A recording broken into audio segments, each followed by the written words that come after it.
Gue nih dok, beberapa ibu di luar sana bilang seperti ini, anak saya kan full ASI gitu ya, nggak dikasih apa-apa lagi kok selain ASI itu sendiri. Tapi kok ternyata bisa karies juga ya, giginya bisa berlubang juga ya gitu ya. Apakah si ASI-nya ini nih biang keladinya gitu, kayaknya nggak tepat deh bicara seperti itu. Tapi apakah memang, ya itu tadi dokter, jadi sering muncul pertanyaan seperti itu, apakah memang karena si ASI-nya ini sendiri atau ada faktor lain juga sih yang kita tidak tahu. Sebenarnya bagaimana sih dok, mengapa dokter tertarik sekali untuk membahas tema ini pada pertemuan kita kali ini dok? Silakan.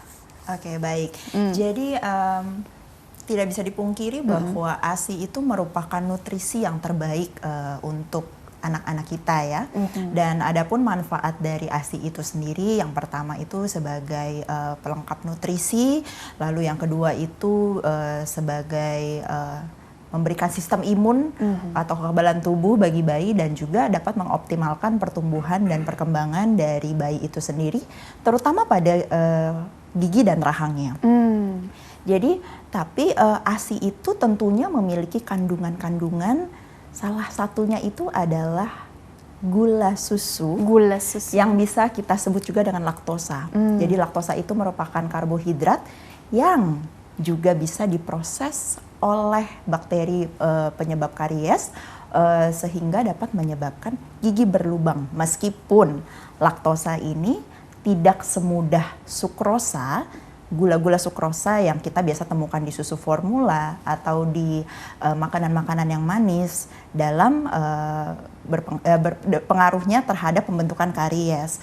Namun laktosa ini tetap dapat diproses oleh si bakteri penyebab karies itu untuk menyebabkan lubang gigi. Itu yang pertama. Lalu di dalam ASI itu sendiri juga memiliki protein-protein lain, seperti salah satunya itu adalah laktoferin, di mana laktoferin dan imunoglobulin atau antibodi itu juga sebenarnya bisa menghambat pertumbuhan dari bakteri karies itu sendiri. Jadi memang ada satu penyebab si gula itu, tapi ada juga nutrisi-nutrisi atau kandungan dari ASI itu yang menghambat pertumbuhan bakteri. Sehingga apakah ASI dapat menyebabkan karies? Sebenarnya bisa, tapi dengan resiko yang sangat rendah apabila ASI itu masih berdiri sendiri atau ASI itu masih dalam periode ASI eksklusif seperti itu. Namun kita juga tidak boleh lupa bahwa setelah 6 bulan itu gigi akan tumbuh biasanya untuk pertama kali gigi susunya. Nah, bersamaan dengan juga adanya empasi atau makanan pendamping ASI, sehingga biasanya ini ibu-ibu lebih fokus bagaimana nih cara anaknya supaya bisa makan tanpa memperhatikan kondisi dari gigi-giginya itu sendiri. ASI ditambah dengan empasi dan ditambah dengan adanya gigi yang baru tumbuh, apabila dibiarkan dan tidak dibersihkan dengan benar, maka dapat juga tetap berpengaruh terhadap pembentukan karies tadi ya. Itu. Penjelasannya detail sekali ya, bagus sekali ya, tepat sasaran langsung ya. Aku jadi makin paham gitu ya. Jadi sebenarnya ASI ini sendiri kan tadi ya bagus lah ya, untuk sudah didesain Tuhan sedemikian rupa untuk kebutuhan si baby gitu ya. Tapi tadi ada istilahnya mengandung gula susu, laktosa tadi. Tapi di satu sisi juga mengandung antibodi yang bagus untuk melawan si bakteri pembentuk tersebut. Karies tadi begitu ya dok. Jadi memang biasanya itu kandungan ASI setiap ibu sih pasti berbeda-beda, tapi biasanya kandungan si gula susu atau laktosa itu juga banyak gitu. Jadi kita tidak boleh mengacuhkan hal itu gitu. Tetap ada gula susu yang biasanya kalau tergenang itu bisa menyebabkan karies gigi. Tergenang, berarti lebih ke oral hygiene atau mungkin timing pemberian ASI menyusunya ini mungkin sebelumnya sudah dibersihkan atau dulu kan tenggelam tadi istilahnya. Jadi apa nih tenggelam gitu ya? Jadi sebenarnya itu pemberian ASI latch on ya secara direct atau langsung menyusui pada ibu itu sebenarnya baik sekali. Biasanya itu memang si ASI jika kita melakukan breastfeeding secara langsung, ASI, susu ASInya itu biasanya tidak mengenai si gigi. Dia biasanya puting ibu langsung mengenai dinding langit-langit daripada si anak Ini kalau dan direct. langsung tertelan ya. Langsung Jadi tertelan. baik sekali sebenarnya kalau Iya. menyusunya itu langsung. Iya. Tapi akan menjadi masalah apabila sudah misalnya menyusunya dari botol ataupun digabung lagi dengan susu formula seperti itu. Itu yang menyebabkan anak kalau si bayi itu menggunakan susu botol biasanya kan sambil tidur sehingga si air susunya itu sudah menetes dengan otomatis gitu. Dan biasanya ketika bayi tidur ya air susunya menggenang di situ sehingga hal itulah yang dapat meningkatkan resiko dari karies Menggenang itu tadi sendiri. gitu Menggenang ya. itu. Belum lagi Benar. tadi ya ada yang dicampur dengan sulfur Benar, atau benar. yang sudah masuk MPASI Benar, gitu ya. Belum benar. dikasih macam-macam finger food atau Benar apa gitu sekali. ya, Dok ya. Iya, benar. Oke, jadi sebenarnya itu kan faktor-faktor dari kebiasaan juga gitu ya, atau mungkin dari faktor anatomisnya sendiri, Dok. Katakanlah si babynya ini memang struktur giginya ini kan beda-beda nih Baik, masing-masing benar. baby. Itu ada pengaruhnya juga nggak sih ke apa ya yang turut mempengaruhi pembentukan karies juga pada setiap bayi ini, Dokter? Ya, benar sekali bahwa pembentukan gigi susu itu dimulai dari usia 6 minggu di dalam kehamilan ibu. Oh, dalam janin Ya, ya? di dalam janin ibu itu Oke. sebenarnya sudah terjadi pertumbuhan dan perkembangan gigi. Nah, oleh karena itu apabila si ibu ini kekurangan nutrisi ketika hamil, misalnya kekurangan kalsium, kekurangan fosfor atau yang lain sebagainya, tentunya dapat mempengaruhi pertumbuhan dari gigi itu tersebut. Biasanya apabila terjadi kekurangan nutrisi pada bayi gigi bayi yang baru tumbuh itu misalnya bisa terjadi warna-warna kecoklatan atau juga warna-warna yang seperti bercak putih atau seperti white spot seperti itu. Nah, itu menandakan bahwa gigi tersebut ada kelainan strukturnya kurang kuat seperti itu. Nah, hal ini bisa meningkatkan resiko karies, tapi tidak semerta-merta hanya faktor ini saja. Sebenarnya tetap pola dari penyikatan dan pembersihan giginya itu tetap menjadi faktor utama. Apabila giginya itu kelainan struktur, tapi pembersihannya baik, setidaknya bisa menurunkan resiko karies itu Dan sendiri. cara pembersihannya juga ya, tepat benar. ya. Cara pembersihannya harus tepat. Mungkin seperti ada itu. bedanya tidak, Dok, ketika kan misalnya belum ada giginya tumbuh nih, Iya. tapi yang dibersihkan apanya nih? Kadang Oke. orang ibu atau bapaknya nih suka kelupaan, karena belum ada gigi yang tumbuh, artinya belum real nampak besar-besar gitu, jadi agak kelupaan gitu, Oke. Dokter. Ya, baik sekali ya pertanyaannya. Sebenarnya kalau ditanya kapan sih si kecil ini pertama kali membersihkan gigi, sebenarnya harusnya memang ketika gigi tumbuh pertama kali. Tetapi tidak ada salahnya sebenarnya ketika si bayi itu belum tumbuh gigi atau sedang periode ASI eksklusif sudah dibersihkan gusinya itu dengan kasa. Jadi sekalian untuk membersihkan susu-susu ASI yang tersisa di dalam mulut seperti itu. Dan juga pembersihan sejak dini itu sangat baik sebenarnya. Karena apa? Karena dapat melatih rangsangan juga nih untuk si bayi. Nanti juga bisa menolong ketika dia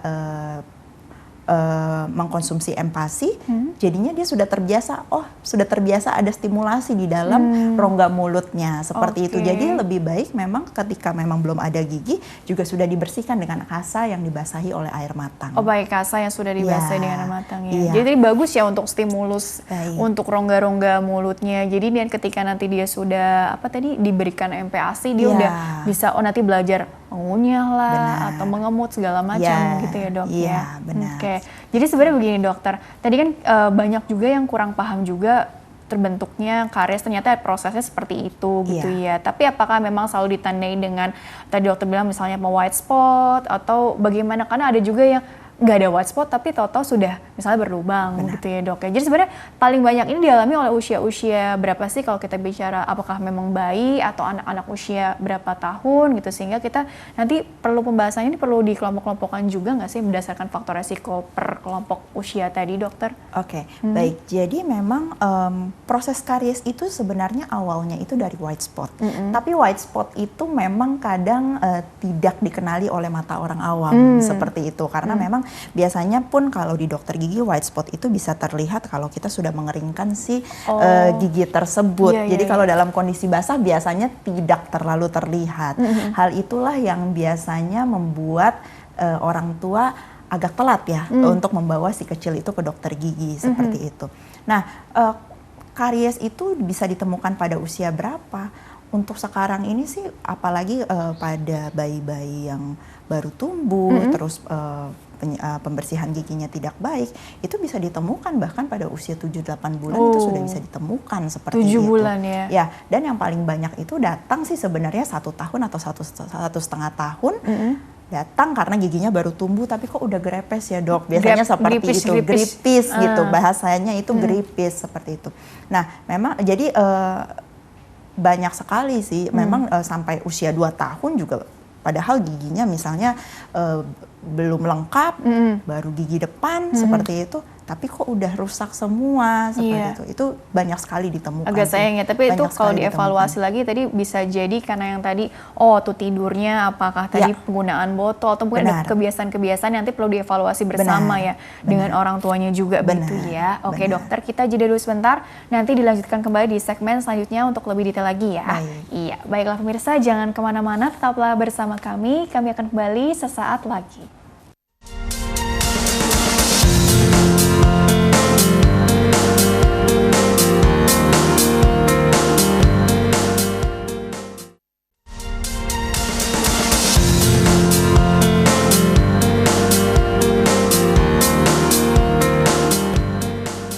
Ya pemirsa, terima kasih Anda masih bersama kami di program Dokterku, disiarkan langsung dari studio Elsita TV dan 95,7 FM Fit Radio Semarang. Masih membahas mengenai apakah ASI dapat menyebabkan gigi berlubang bersama dengan Dokter Gigi Tia Kirana SPKGA. Beliau adalah dokter gigi spesialis kedokteran gigi anak dari Rumah Sakit Mitra Keluarga Kalideres. Dan Dokter Gigi Tia dilanjutkan kembali ya dok ya.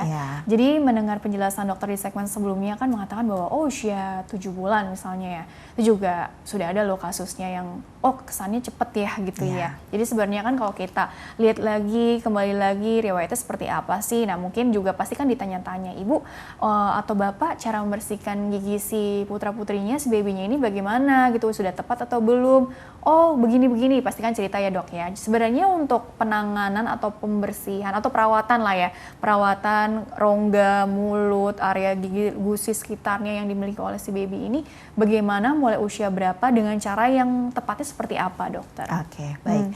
Jadi bagaimana cara membersihkan gigi pada anak gitu ya, itu yang selalu menjadi pertanyaan orang tua. Nah sebenarnya gigi anak itu mulai dibersihkan dari tumbuh gigi pertama, itu sudah harus disikat. Sudah harus disikat dengan sikat gigi yang ujungnya kecil, atau biasanya juga bisa menjadi alternatif adalah sikat silikon seperti itu yang dimasukkan ke dalam jari. Ataupun kalau memang masih agak susah, masih bisa dengan kasah hangat seperti itu.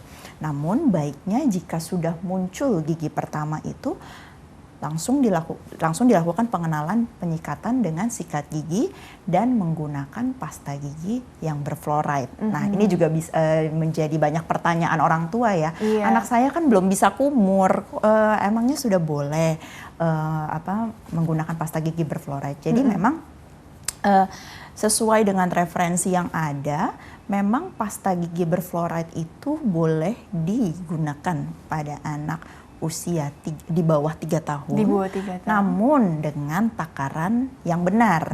Jadi kalau masih belum bisa berkumur di usia 0 sampai 36 bulan atau 3 tahun, itu takarannya itu sebesar biji beras. Biji beras. Sebesar biji beras, jadi tidak perlu banyak-banyak. Kadar seperti itu jika pasta giginya tertelan sedikit masih sangat aman. Tapi kalau bagi beberapa orang tua yang masih khawatir, takut pasta giginya tertelan, apabila setelah penyikatan gigi boleh dilap dengan kain kasa atau dengan waslap seperti itu. Jadi bisa dipastikan bahwa pasta giginya itu tidak tertelan. Yang penting fluoride di dalam pasta giginya itu sudah menempel di permukaan gigi dan juga bergabung dengan air ludah dari si anak itu sendiri. Nah, di usia di atas 36 bulan, di mana anak itu sudah bisa mulai berkumur, takaran pasta giginya itu boleh ditingkatkan sebesar biji kacang polong. Nah, seperti itu. Jadi memang pasta gigi berfluoride itu sangat diperlukan ya untuk mencegah gigi berlubang. Biji beras tapi ya Benar, tadi. sebesar biji Atau beras biji seperti itu. kacang polong tadi Biji ya, kacang di polong usia itu tertentu. di usia di atas 3 tahun seperti itu. Jadi dan penyikatannya itu wajib pagi setelah makan dan malam sebelum tidur. Kalau memang belum tumbuh gigi ya setiap kali ASI atau setiap kali mengkonsumsi susu boleh dibersihkan dengan kasa yang dibasahi dengan air matang di area gusinya. Tapi kalau sudah ada gigi, idealnya itu harus dilakukan penyikatan gigi dengan pasta gigi berfluoride. Pagi hari setelah makan dan malam wajib sebelum tidur ya. Jadi bukan berarti setelah biasanya mandi sore tuh mereka sikat gigi, terus malamnya minum susu tapi Langsung tidak sikat gigi tidur lagi. gitu. Nah, itu adalah kebiasaan yang salah Iya. seperti itu. Jadi memang harus didisiplinkan karena memang kalau dari dokter gigi anak itu sendiri penggunaan setelah ASI eksklusif ada empasi dan biasanya itu bisa sudah digabung dengan susu formula. Penggunaan susu botol itu biasanya direkomendasikan untuk berhenti itu di usia 8 sampai 12 bulan sebenarnya.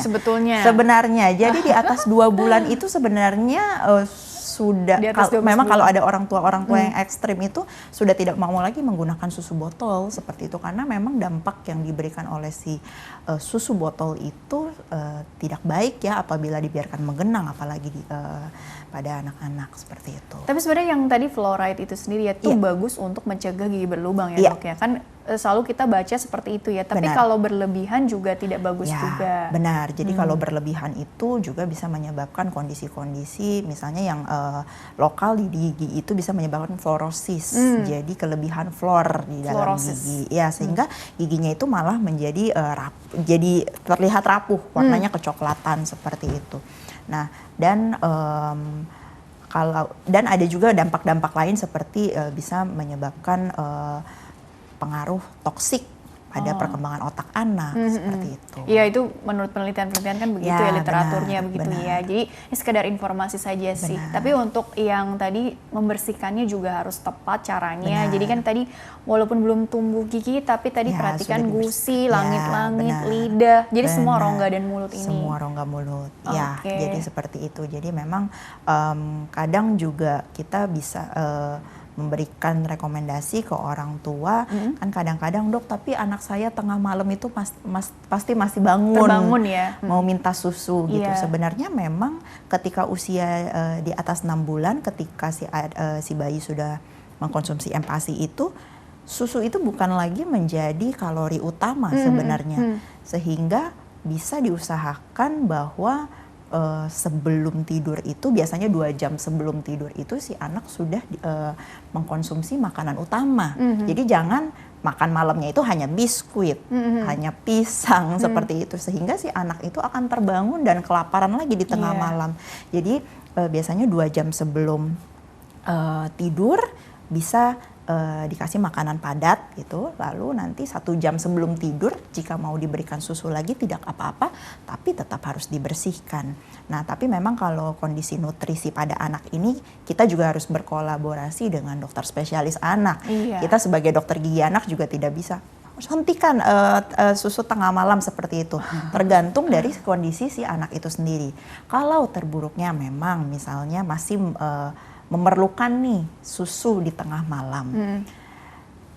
Biasanya saya minta ibunya untuk menyediakan sikat gigi tanpa pasta gigi atau waslap saja atau kain kasa. Jadi setelah si anak itu tengah malam minum susu, kan dia mau tidur lagi, dibersihkan dulu area mulutnya. Nangis nggak anaknya? Pasti nangis, pasti cranky anaknya, tapi tidak biasanya kan 1-2 menit dan kondisi anak itu sebenarnya kan sudah mengantuk, jadinya ya ketika dia menangis itu kesempatan kita sebenarnya untuk membersihkan rongga mulutnya gitu. Kadang-kadang kan kalau nangis mereka membuka mulut. Tapi jangan lupa jangan di bagian gigi depannya saja. Di bagian dalam giginya itu juga harus dibersihkan. Karena biasa orang tua itu kelupaan nih, gigi yang belakangnya itu tidak dibersihkan. Pas dibawa ke dokter gigi, depannya terlihatnya oke-oke aja, oh belakangnya kok udah kuning-kuning nih, udah lunak seperti itu. Jadi tetap harus dibersihkan, tapi untuk penyikatan dengan sikat gigi dan pasta gigi berfluoride bisa tetap dilakukan 2 hari. Tapi kalau tengah malam yang tadi emergensinya itu ya dengan lap dan sikat gigi yang tanpa berpasta gigi.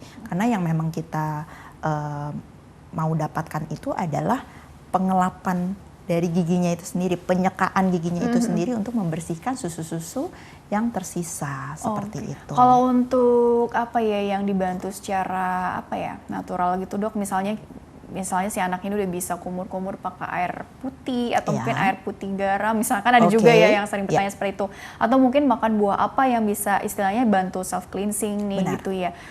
Ada juga nggak sih mungkin tambahan-tambahan yang bisa istilahnya bisa diadopsi juga nih untuk kehidupan sehari-hari dok yang bagus untuk kesehatan gigi dan mulut si baby kita gitu. Baik, jadi penyikatan gigi itu wajib, jadi tidak kompromi. 1 hari itu harus 2 kali dilakukan dengan sikat paling gigi tidak dan tuh 2 pasta gigi kali. berfluoride. Ya 2 kali. Kalau dia siang-siang misalnya dia memakan cemilan, memakan coklat lah, kita tidak melarang sih, ya gitu tidak melarang, tapi jangan terlalu banyak gitu dan frekuensinya jangan terlalu sering.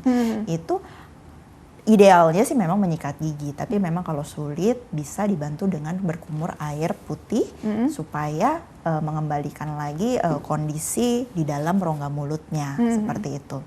Nah, lalu kalau cemilan itu memang lebih baik itu adalah yang seperti sayur-sayuran, buah-buahan, tapi kan susah ya, ataupun keju, yogurt, seperti itu lebih baik daripada coklat, daripada permen atau makanan-makanan manis seperti itu yang lengket-lengket. Tapi kembali sebenarnya kalau makannya tidak berlebihan dan pembersihan giginya itu baik, sebenarnya tidak akan menjadi masalah gitu. Jadi memang harus cukup saja, tidak boleh berlebihan.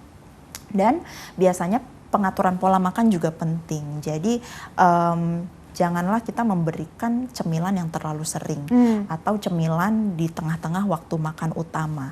Karena ketika kita makan itu tingkat keasaman atau pH di dalam rongga mulut kita itu akan berubah jadi asam. Dan butuh sekitar 30-60 menit untuk mengembalikan pH tersebut. Apabila setelah makan lalu tidak berapa lama diberikan cemilan, pH-nya akan terus turun, akan terus menjadi asam. Dia tidak memiliki kemampuan untuk naik lagi pH-nya, sehingga itulah yang menyebabkan salah satu penyebab dari karies juga gitu. Jadi jangan terlalu banyak diberikan cemilan di tengah waktu makan utama. Biasanya bisa disiasati dengan setelah pemberian makan utama. Setelah itu boleh dikasih dessert, misalnya puding, tapi jangan jadikan itu sebagai cemilan. Seperti itu. Begitu ya tipsnya dari dokter ya. Oke, sekarang kita masuk ke pertanyaan email dulu ya dok ya. Karena ada 2 pertanyaan menarik juga yang bisa dokter beri tanggapan lebih detail ya. Jadi bagi pemirsa yang ingin bertanya via email, silakan kirim saja pertanyaan ke email kami di dokterkuelsinta@yahoo.co.id. Format lengkapnya 2 ini. Nama, usia anak Anda, serta tempat tinggal Anda ya. Baik, pertanyaan pertama ini dari Ibu Sita dari Jakarta Timur. Pertanyaan seperti ini dokter. Dokter mohon dibantu ya, anak saya usia 2,5 tahun dan 2 gigi depannya sudah karies. 2 gigi depan ya dok ya? Bagaimana solusinya? Apakah harus dicabut? Kalau iya mohon solusinya kapan dapat dicabut? Atau cukup hanya ditambal saja? Atau menunggu sampai goyang dok? Terima kasih. Ini pertanyaan hampir sering ditanyakan oleh setiap orang tua ya dok ya, yang mendapati anaknya sudah terlanjur terjadi gigi berlubang nih gitu ya. Apakah memang harus dicabut atau dipertahankan gitu ya? Mungkin dirawat dengan mungkin treatment khusus gitu ya. Kalaupun bisa ditambal juga bagaimana supaya anak juga nanti bisa kooperatif gitu dan gak trauma juga ke depannya barangkali ya. Jadi bagaimana dokter tanggapannya untuk Ibu Sita dari Jakarta Timur? Baik. Jadi Ibu Sita pada prinsipnya itu memang gigi harus dipertahankan sesuai umurnya. Dia harus tanggal sesuai umurnya. Jadi memang kalau kondisinya usianya 2,5 tahun, berarti masih panjang nih perjalanannya. Sedangkan gigi atas itu biasanya mulai tanggal itu di usia 7 tahun. Masih lama. Ya, masih lama. Dan tentunya apakah perawatannya harus dicabut atau dipertahankan, hendaknya dibawa dulu ke dokter gigi atau dokter gigi spesialis anak terdekat. Karena kita harus lihat kondisinya seperti apa. Apakah giginya memang masih bisa dipertahankan atau memang sudah tidak ada tahanan misalnya untuk penambalan atau kariesnya sudah sangat-sangat meluas seperti itu. Kita jadi harus lihat dari kondisinya. Tahanannya maksudnya apa nih tadi? Tahanan itu adalah maksudnya apakah gigi tersebut masih bisa buat ditambal. Biasanya kan kalau gigi yang udah grepes-grepes seperti itu, misalnya giginya sampai udah tidak terlihat, nah itu biasanya sudah tidak bisa ditambal. Jadi memang harus dicabut. Jadi memang harus dilihat nih kondisinya seperti apa, seperti itu. Dan juga kapan sih sebenarnya harus dibawa ke dokter gigi? Sebenarnya usia dari gigi pertama tumbuh itu harusnya sudah dibawa ke dokter gigi. Sebenarnya kalau usia gigi pertama tumbuh itu biasanya untuk pengenalan. Tapi kalau dalam kondisi Ibu Sita ini giginya sudah berlubang, cepat-cepatlah bawa. Nah nanti memang penanganannya pasti akan berbeda. Penanganannya untuk anak-anak yang masih tahap prakooperatif, jadi belum kooperatif itu memang pasti beda.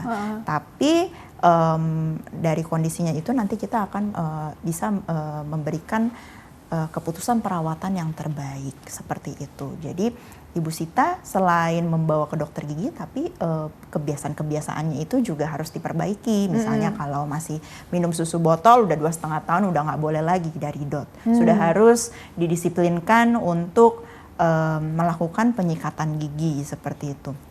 Lalu yang kedua, bagaimana pola makannya, bagaimana pola dietnya, bagaimana makanan-makanan yang dikonsumsi seperti itu.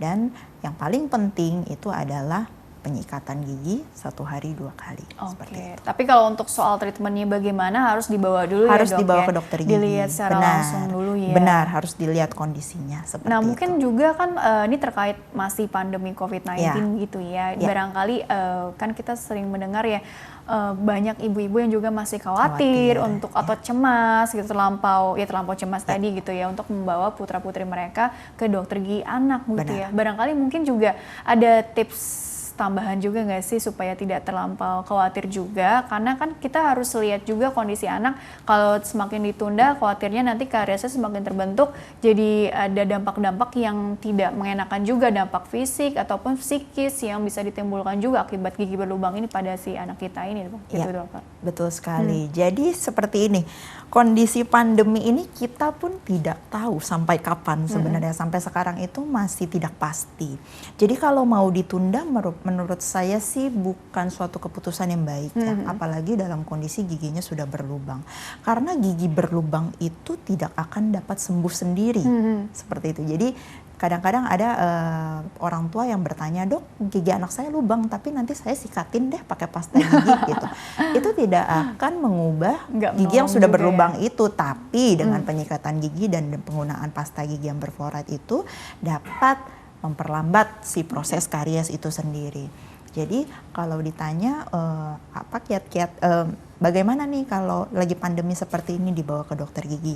Tentunya kita dari PDGI ya, Persatuan Dokter Gigi Anak, itu juga sudah memberikan protokol-protokol untuk keamanan, baik dari keamanan tenaga medis dan juga keamanan pasien gitu. Jadi memang protokolnya pun sudah semakin kemarin sih sudah semakin lengkap ya. Jadi untuk para ibu-ibu yang ingin membawa anak ke dokter gigi anak dalam kondisi giginya yang sudah berlubang, menurut saya jangan ditunda lagi, segera bawakan ke dokter gigi terdekat seperti itu. Begitu ya, karena bukan keputusan yang bijak untuk menunda tadi ya. Karena proses si karies itu akan berjalan terus gitu. Sedangkan pandemi juga sampai pandemi kita nggak tahu kapan.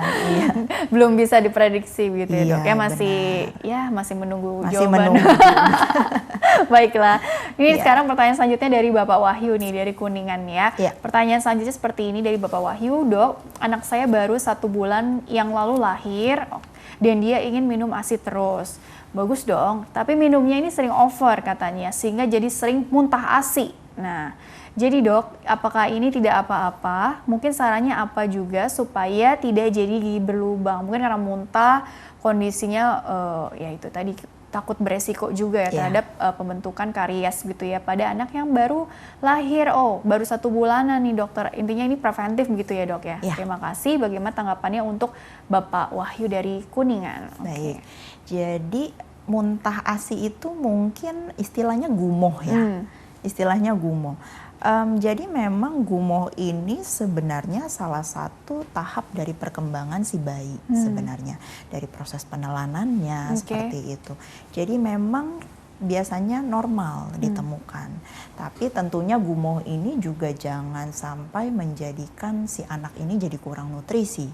Nah, hal inilah kalau sampai memang sudah mengarah ke sini, memang harus dikonsultasikan ke dokter spesialis anaknya. Nah, tadi pertanyaannya bagaimana supaya giginya tidak berlubang. Ya, yang tadi saya sudah jelaskan bahwa lebih baik ketika memang belum tumbuh gigi sudah dibersihkan area gusinya, dan ketika tumbuh gigi pertama sudah dilakukan penyikatan gigi. Nah, tapi biasanya banyak orang tua yang tanya, dok bagaimana cara sikatin giginya? Anaknya pun masih nangis-nangis seperti itu. Jadi penyikatan gigi pada anak-anak usia dini itu memang sebenarnya susah-susah gampang ya. Yang dibutuhkan itu hanyalah konsistensi dan kesabaran dari si orang tua. Biasanya kalau memang anak-anaknya belum bisa duduk seperti itu, ditidurin aja di kasur gitu.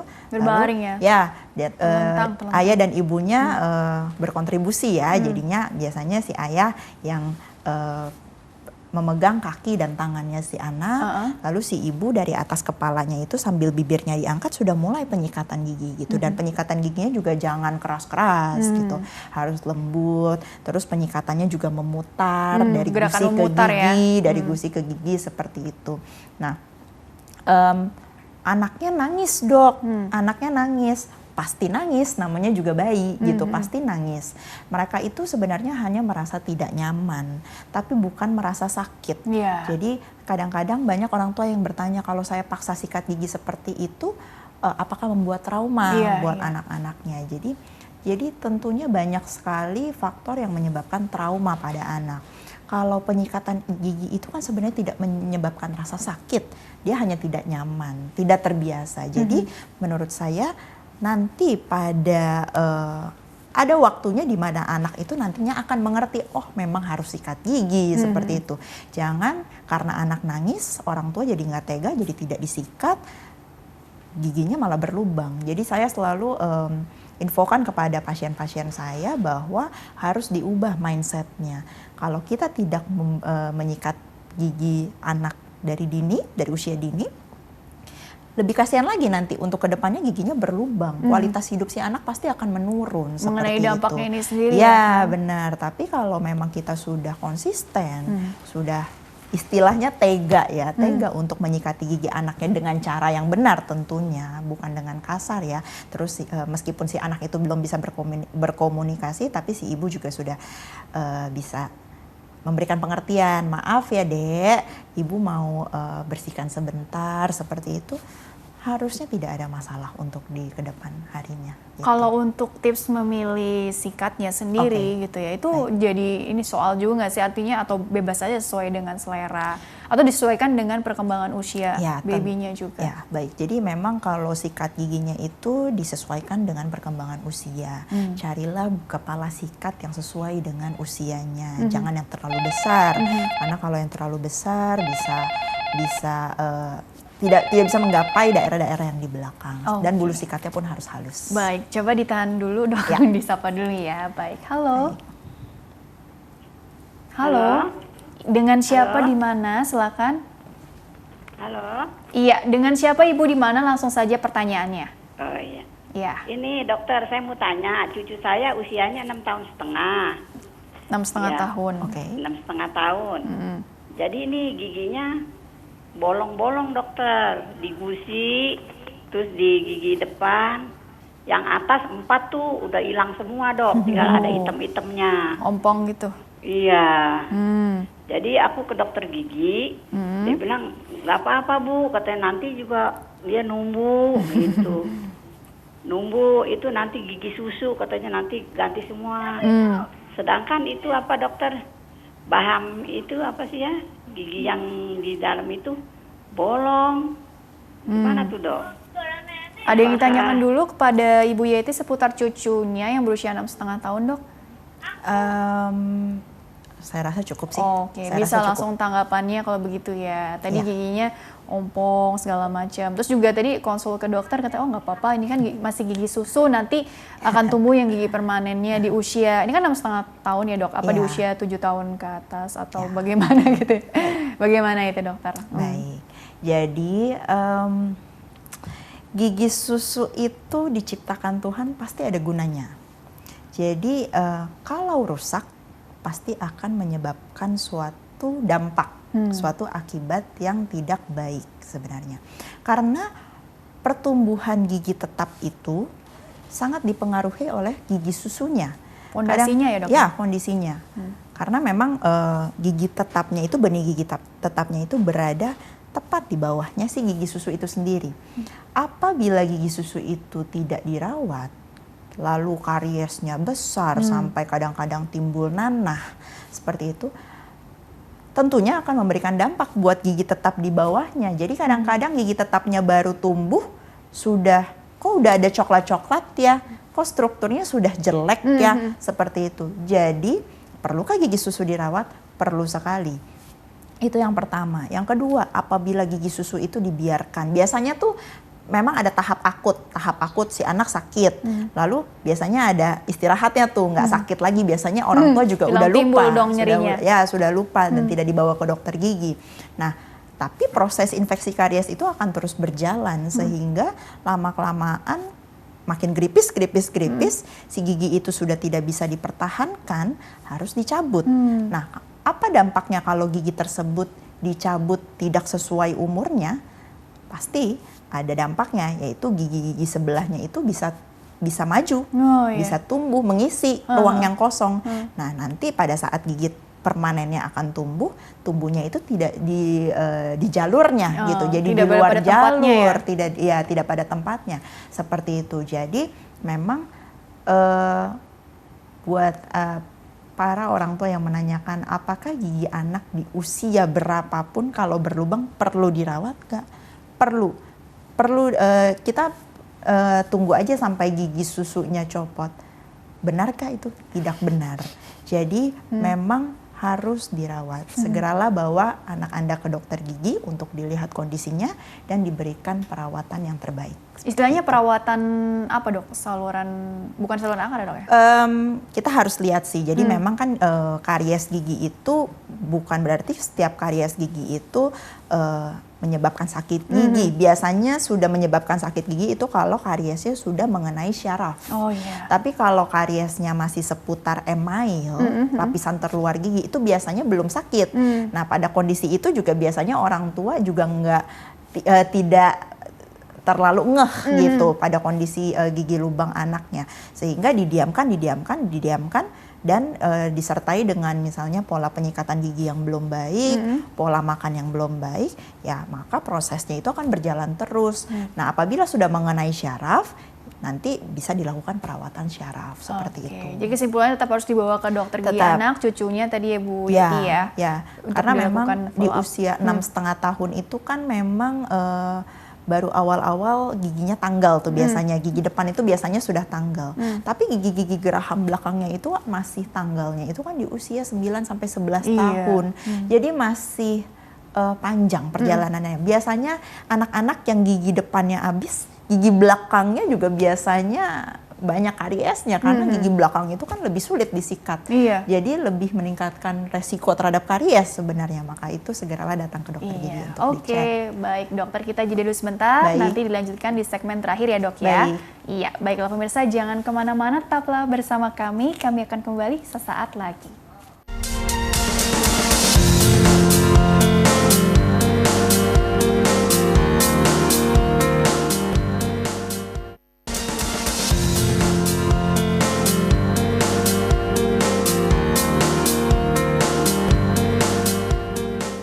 Ya pemirsa, terima kasih Anda masih bersama kami di program Dokterku, masih membahas mengenai apakah ASI dapat menyebabkan gigi berlubang bersama dengan Dokter Gigi Thea Kirana SPKGA, dokter gigi spesialis kedokteran gigi anak dari Rumah Sakit Mitra Keluarga Kalideres. Dokter Gigi Thea, dilanjutkan kembali ya. Sebelum ke take home message-nya, aku mau dokter lebih menjelaskan lagi seputar dampak ya. Karena kan tadi kan case dari penelpon nih, anak usia 6,5 tahun, gigi depannya nih udah ompong-ompong segala macam gitu ya. Terus kemudian apakah memang benar nih dibiarkan saja, mengingatkan nanti juga ada tanggal, ini kan gigi susu, tapi kan dokter bilang tadi harus dilihat, dirawat gitu ya, karena kan juga perjalanan kariesnya itu terus berlanjut. Benar. Sebetulnya kalau bicara tentang dampak karies terhadap ya secara fisik, estetik, psikis juga bagi anak, mungkin anak belum terlalu paham, tapi apakah ya mindernya itu sendiri juga bagaimana begitu dokter? Oke, baik. Jadi memang dampak karies itu terhadap anak itu sebenarnya sangat banyak ya. Yang pertama bukan ya memang kalau tadi Mbak bilang ada faktor estetik, tidak bisa dipungkiri bahwa anak-anak itu juga concern gitu dengan estetik gitu. Jadi mereka memang pasti merasa kok teman-teman saya ada gigi, kok saya nggak ada, seperti itu, jadi terganggu. Nah lalu fungsi pengunyahan itu juga pasti akan dipengaruhi jika anak itu memiliki karies yang cukup tinggi. Ketika kariesnya dalam, banyak, tempatnya juga di bagian-bagian belakang, si anak itu otomatis tidak dapat mengunyah dengan baik dan benar. Dan biasanya makanya jadi diemut. Terus kalau diemut itu kan berarti stimulasi si rahangnya itu berkurang ya, dia tidak mengunyah. Otomatis satu, nutrisinya kurang. Yang kedua juga bisa berdampak pada tumbuh kembang rahangnya itu sendiri. Bisa jadi rahangnya itu tidak terstimulasi dan malah tidak berkembang gitu. Jadi rahangnya kecil, giginya kok, orang tua selalu tanyanya kenapa ya rahangnya kok kecil, giginya besar-besar gitu. Padahal mungkin saja itu dari dampak si karies gigi itu sendiri yang menyebabkan si anak itu tidak bisa mengunyah dengan baik. Lalu dari fungsi bicara juga pasti juga terganggu, apalagi bagi anak-anak yang kehilangan gigi depan, karena memang ada beberapa lafal huruf yang harus menggunakan gigi depan, sehingga apabila gigi depannya hilang, ya bisa jadi terganggu pengucapan huruf-huruf, misalnya seperti huruf S, huruf T, itu jadi cadel gitu, kita bilangnya cadel seperti itu. Nah, jadi memang banyak sekali ya dampaknya seperti itu. Oke dokter, karena waktunya juga terbatas, mengingat tadi dampaknya yang sebegitu banyaknya ya, cukup detail ya tadi ya. Jadi bagaimana sih juga pencegahannya juga begitu ya dok ya. Tapi sebetulnya closing statementnya nih, apa sih benang merah yang bisa dokter sampaikan singkat saja mengenai tema hari ini kepada kita semua, khususnya para orang tua yang sedang mengikuti program ini begitu dokter, silakan. Jadi memang temanya kan apakah ASI dapat menyebabkan gigi berlubang? Tadi jawabannya bisa dengan resiko yang rendah apabila ASI-nya itu masih ASI eksklusif.